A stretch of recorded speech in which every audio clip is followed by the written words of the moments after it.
Hello everyone, my name is Marvin Myers. I'm currently attending East Tennessee State University, and this is for a hydrology class I'm currently enrolled in. And when most people think of hydrology, they think of an abundance of water, but instead today we will talk about droughts.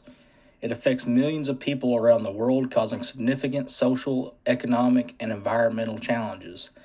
In this presentation, we will explore what a drought is, the causes behind it, the impacts it has, and the solutions that can help us manage it better.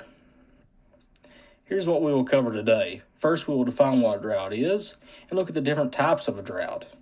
Then we'll explore the causes of a drought and why it is happening more frequently. After that, we will dive into the impacts of a drought on agriculture, economies, and communities.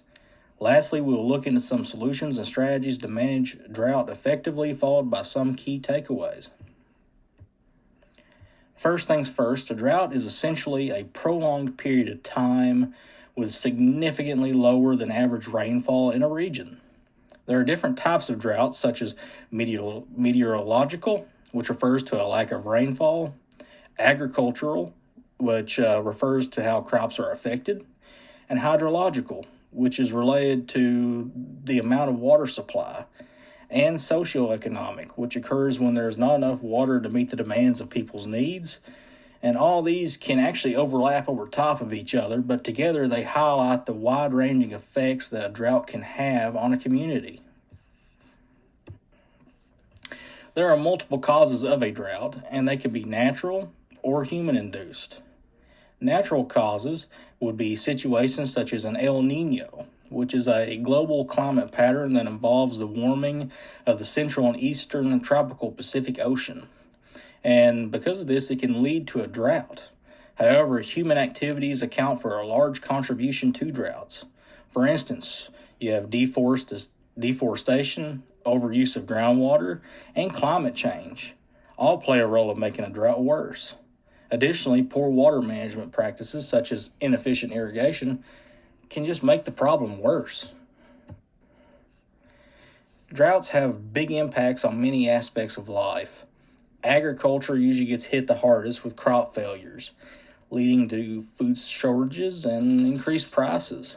This affects both local and global economies. Water scarcity also becomes a serious issue, threatening both human consumption and industrial use. Droughts also lead to economic losses, with industries dependent on water resources.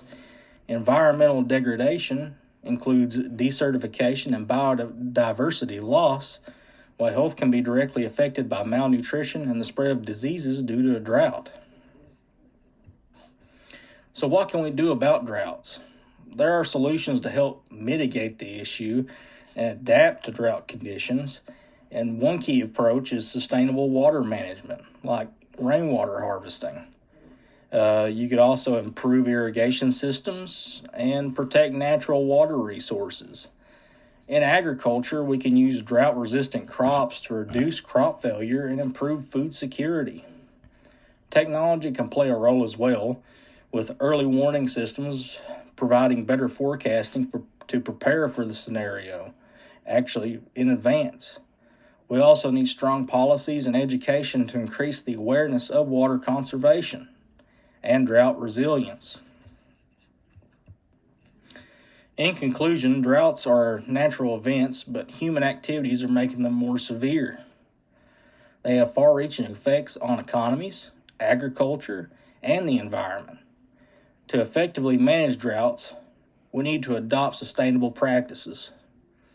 We need to be proactive with early warning systems and push for better policy at all levels. Everyone has a role to play in water conservation, whether in our personal lives or through community initiatives. Here are the sources that I used for this presentation. These organizations are leading research on drought and provide valuable resources for understanding and managing it. I provide the full references for you to look up if you're interested in learning more about droughts and what you can do to help prevent them. Thanks for watching, and hopefully you learned something new today.